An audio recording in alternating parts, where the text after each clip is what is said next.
രാവിലെയും അതുപോലെ തന്നെ വൈകുന്നേരങ്ങളിലൊക്കെ തയ്യാറാക്കാൻ പറ്റിയ വളരെ ഹെൽത്തിയായ അതുപോലെ തന്നെ വളരെ ടേസ്റ്റിയുമായ വളരെ ഈസി ആയിട്ടുള്ള രണ്ടപ്പത്തിൻ്റെ റെസിപ്പിയാണ് കേട്ടോ ഞാൻ കാണിക്കുന്നത്. അതിനു വേണ്ടി ഞാനിതാ 2 കപ്പ് ഗോതമ്പ് പൊടി എടുത്തിട്ടുണ്ട്. ഇതിലേക്ക് ഇനി വേണ്ടത് തേങ്ങയാണ്. ഒരു മുറി തേങ്ങ കൂടി ചേർക്കുകയാണ്. ചിരകിയത് ചേർത്ത് കൊടുക്കുക.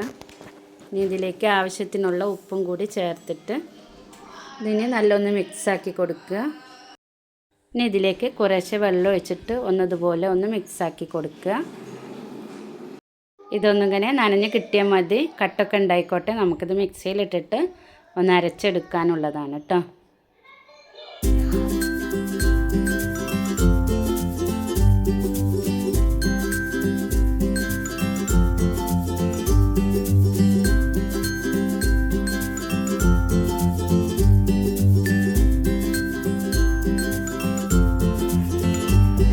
അതുപോലെ ആക്കിയിട്ട് മിക്സിയിലേക്ക് ഇട്ട് കൊടുത്തിട്ടുണ്ട്. ഇനി ഈ പാത്രം ഒന്ന് ചുഴറ്റി കുറച്ച് വെള്ളം കൂടി ഞാൻ ഇതിലേക്ക് ഒഴിച്ച് കൊടുക്കുകയാണ്. ഇതൊന്ന് അരച്ചെടുക്കണം കേട്ടോ.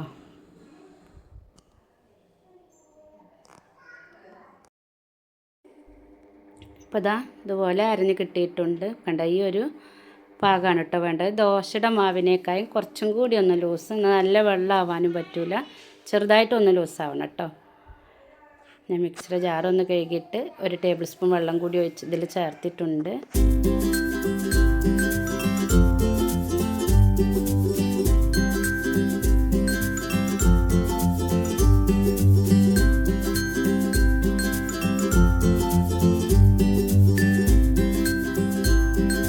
പിന്നെ ഇതിലേക്ക് വേണ്ടത് 1/2 ടീസ്പൂൺ ബേക്കിംഗ് സോഡയാണ്.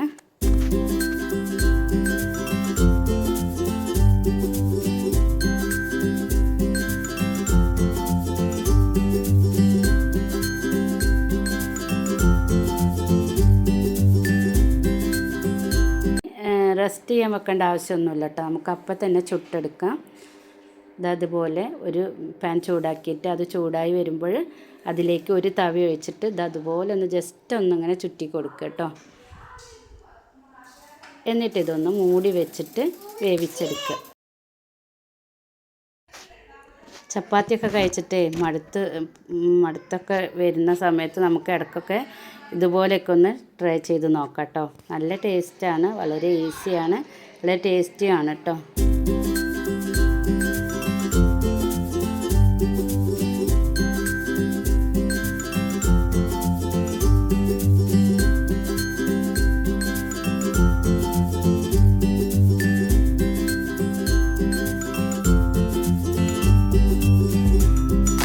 അപ്പോൾ അപ്പം കണ്ടില്ലേ, നല്ല പെർഫെക്റ്റായിട്ട് കിട്ടിയിട്ടുണ്ട്. നല്ല ഓട്ടമായിട്ട് നല്ല വെള്ളപ്പത്തിൻ്റെ ആ ഒരു ഇതിൽ തന്നെ കിട്ടിയിട്ടുണ്ട് കേട്ടോ. അപ്പോൾ നമുക്ക് ഇതുപോലെയൊക്കെ ട്രൈ ചെയ്ത് നോക്കുക. അപ്പോൾ എൻ്റെ റെസിപ്പി നിങ്ങൾക്ക് ഇഷ്ടപ്പെടുകയാണെങ്കിൽ ലൈക്കും കമൻറ്റും സബ്സ്ക്രൈബും ഒക്കെ ചെയ്യാം കേട്ടോ.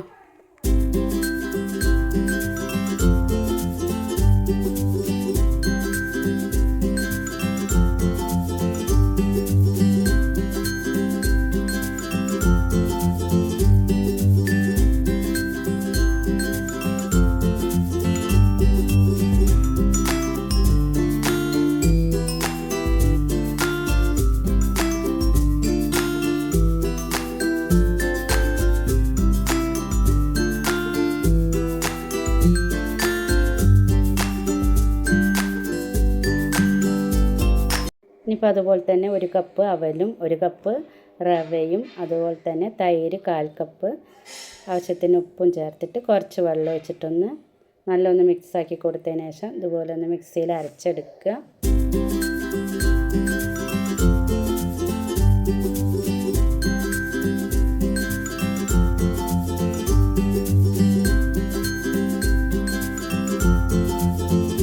ഇപ്പോൾ ഇതുപോലെ അരഞ്ഞ് കിട്ടിയിട്ടുണ്ട്. കുറച്ച് വെള്ളം ഒഴിച്ചിട്ട് നേരത്തെ പോലെ തന്നെ ദോശനേക്കായും ഒരു ലേസം ലൂസിൽ വേണം കേട്ടോ ചെയ്യാൻ. ഇതിലേക്ക് 1 ടീസ്പൂൺ പഞ്ചസാര, കുറച്ച് ബേക്കിംഗ് പൗഡറാണ് കേട്ടോ ഞാൻ ചേർത്തിട്ടുള്ളത്. അത് ഓപ്ഷനിലാണ്, വേണമെങ്കിൽ ചേർക്കുക. 1 ടീസ്പൂൺ 1/2 ടീസ്പൂൺ ബേക്കിംഗ് പൗഡറാണ് ഞാൻ ചേർത്തിട്ടുള്ളത്. ഇതുപോലെ ഒഴിച്ചിട്ട് നമ്മൾ നേരത്തെ ചെയ്ത പോലെ തന്നെ ഒരു തവി ഒഴിച്ചിട്ട് ഇതുപോലെ ചുറ്റിയെടുക്കുക കേട്ടോ. നമുക്ക് എളുപ്പത്തിൽ തയ്യാറാക്കാൻ പറ്റിയ ഒരു പൊറോട്ടയുടെ റെസിപ്പിയാണ് കേട്ടോ. പൊറോട്ട ആയിട്ടും ചപ്പാത്തി ആയിട്ടൊക്കെ ഇത് കഴിക്കുക, നല്ല ടേസ്റ്റാണ്. അപ്പോൾ ഇത് നമ്മൾ പൊറോട്ടയ്ക്ക് മാവൊക്കെ കുഴക്കുമ്പോൾ നമുക്ക് വീശി അടിക്കാനൊന്നും അറിയില്ല, അങ്ങനത്തെവർക്കിത് വളരെ യൂസ്ഫുള്ളാണ് കേട്ടോ ഈ ഒരു വീഡിയോ. അങ്ങനെയൊക്കെ ഉള്ളവർക്ക് ഇത് തീർച്ചയായിട്ടും ട്രൈ ചെയ്ത് നോക്കാം കേട്ടോ. നല്ല സോഫ്റ്റായിട്ടുള്ള നല്ലൊരു റെസിപ്പിയാണ്. അപ്പോൾ അതെങ്ങനെ തയ്യാറാക്കാൻ നോക്കാം. അതിന് വേണ്ടി 1 കപ്പ് ചോറ് ഞാൻ മിക്സിയുടെ ജാറിലേക്ക് ഇട്ട് കൊടുക്കുകയാണ്. അതിൻ്റെ കൂടെ തന്നെ ഒരു മുട്ടയും കൂടി ചേർക്കുന്നുണ്ട്. എന്നിട്ട് ഇതിലേക്ക് കുറച്ച് വെള്ളം ഒഴിച്ചിട്ട് ഒരു 1/2 ഗ്ലാസ് വെള്ളമൊക്കെ ഒഴിച്ചിട്ട് ഒന്ന് അരച്ചെടുക്കുക കേട്ടോ. വെള്ളം കൂടി പോവരുത്. ഇനി നമുക്കത് നല്ല നൈസായിട്ട് ഒന്ന് അരച്ചെടുത്ത് വരാം. അപ്പോൾ ഇതാ അരച്ചെടുത്തത് കണ്ടില്ലേ, ഇതുപോലെ കിട്ടിയിട്ടുണ്ട് കേട്ടോ. ഇനി നമുക്കിതൊരു പാത്രത്തിലേക്ക് ഞാൻ മാറ്റുകയാണ്.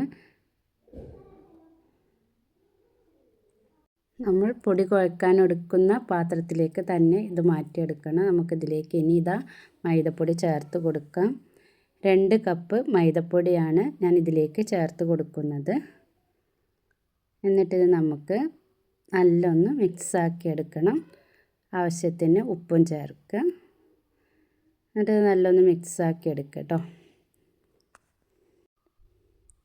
നമുക്ക് പൊറോട്ട ഒക്കെ കഴിക്കുന്ന അതേ ടേസ്റ്റിൽ തന്നെയാണ് കേട്ടോ ഇത് കിട്ടുന്നത്. നല്ല ടേസ്റ്റാണ്. പൊറോട്ടനേക്കാൾ സോഫ്റ്റിൽ നമ്മൾ നല്ല അടിച്ചിട്ടൊക്കെ ഉണ്ടാക്കുന്ന ഒരു പൊറോട്ട അല്ല, ആ ഒരു സോഫ്റ്റിൽ തന്നെയാണ് നമുക്ക് ഈ പൊറോട്ട കിട്ടുന്നത്. ഇനി നമുക്കിത് കുറച്ച് നേരം കൈ വെച്ചിട്ട് ഒന്ന് കുഴച്ചെടുക്കണം കേട്ടോ. ഇതൊക്കെ ഒന്ന് സെറ്റാക്കി എടുത്താൽ മതി.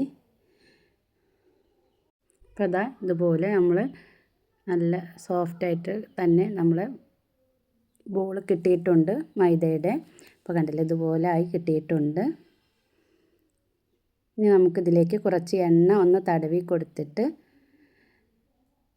ഒന്നും കൂടി ഒന്ന് കുഴച്ച് കൊടുക്കുക കേട്ടോ.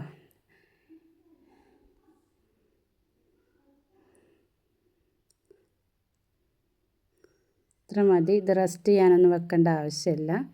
ഇതൊരു 3 ഭാഗമാക്കിയിട്ട് ഞാനിതിങ്ങനെ മുറിച്ചെടുക്കുന്നുണ്ട്.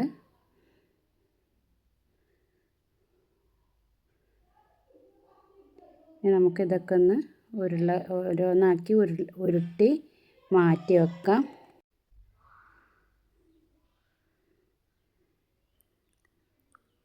3 ഉരുളകളും ഇതാ ഉരുട്ടി വെച്ചിട്ടുണ്ട് കേട്ടോ. ഇനി നമുക്ക് ഈ മാവ് പരത്തുന്ന സമയത്ത് ഇതിലേക്ക് കുറച്ച് ഓയിൽ ചേർക്കേണ്ടതുണ്ട്.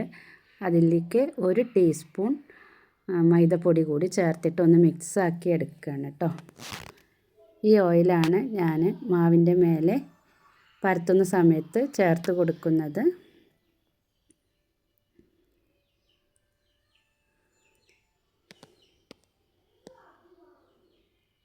അപ്പോൾ അതാ ഇത് റെഡി ആയിട്ടുണ്ട്.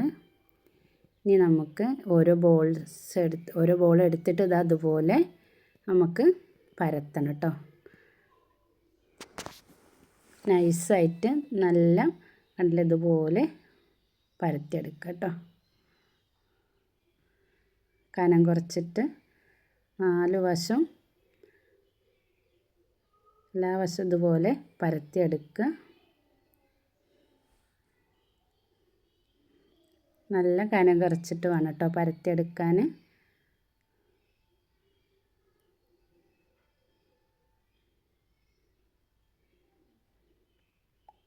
അപ്പോൾ അത് ഇതുപോലെ കിട്ടിയിട്ടുണ്ട്. ഇനി ഇതിൻ്റെ മേലേക്ക് നമ്മൾ നേരത്തെ തയ്യാറാക്കി വെച്ച ഓയിലില്ലേ, മൈദയും ഓയിലും കൂടി മിക്സാക്കിയത് അതിലേക്ക് അങ്ങനെ സ്പ്രെഡ് ചെയ്ത് കൊടുക്കുക.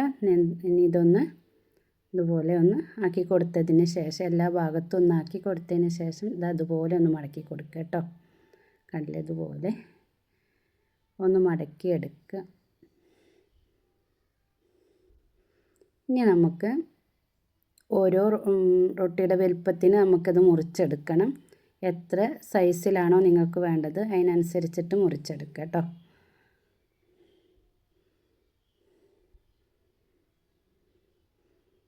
അപ്പോൾ ഞാൻ ഈ ഒരു വലുപ്പത്തിലാണ് ഇത് മുറിച്ചെടുത്തിട്ടുള്ളത്. ഇതുപോലെ നമ്മൾ മറ്റേ ബോൾസുകളും ഇതുപോലെ ആക്കി വെക്കുക കേട്ടോ.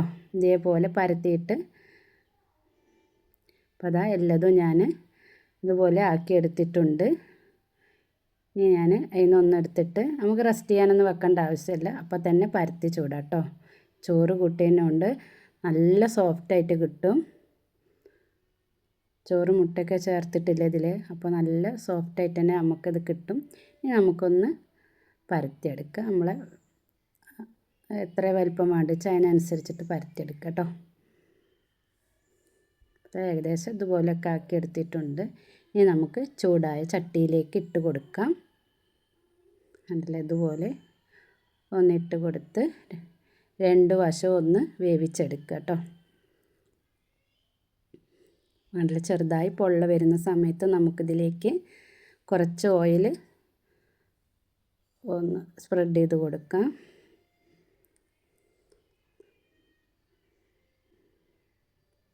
അപ്പോൾ അതാ ഇത്രയേ ഉള്ളൂ. നല്ല ടേസ്റ്റിയായ പൊറാട്ടൻ്റെ അതേ ഇതിൽ തന്നെ കിട്ടിയിട്ടുണ്ട്. കണ്ട, ലെയറായിട്ട് തന്നെ കിട്ടിയിട്ടുണ്ട് കേട്ടോ. കണ്ടില്ലേ, ചെറുതായിട്ട് ലെയറൊക്കെ ആയിട്ട് കിട്ടിയിട്ടുണ്ട്. നല്ല സോഫ്റ്റാണ്, കണ്ടില്ലേ. അപ്പോൾ ഇനി കുട്ടികൾ പൊറാട്ടൊക്കെ ചോദിച്ച് വരുന്ന സമയത്ത് പെട്ടെന്ന് ഉണ്ടാക്കി കൊടുക്കാൻ പറ്റും കേട്ടോ. അതുപോലെ നമുക്ക് വിരുന്നുകാർ വരുമ്പോഴൊക്കെ ഉണ്ടാക്കി കൊടുക്കാൻ പറ്റും. അപ്പോൾ ഇതാ ഞാനിതിൻ്റെ കൂടെ ബീഫ് വരട്ടിയതും കൂട്ടിയിട്ട് ഇതാ കഴിക്കാൻ പോവുകയാണ്. നല്ല ടേസ്റ്റാണ് കേട്ടോ. അപ്പോൾ എൻ്റെ റെസിപ്പി നിങ്ങൾക്ക് ഇഷ്ടപ്പെടുകയാണെങ്കിൽ ലൈക്കും കമൻറ്റും സബ്സ്ക്രൈബും ഒക്കെ ചെയ്യാം കേട്ടോ. Thank you.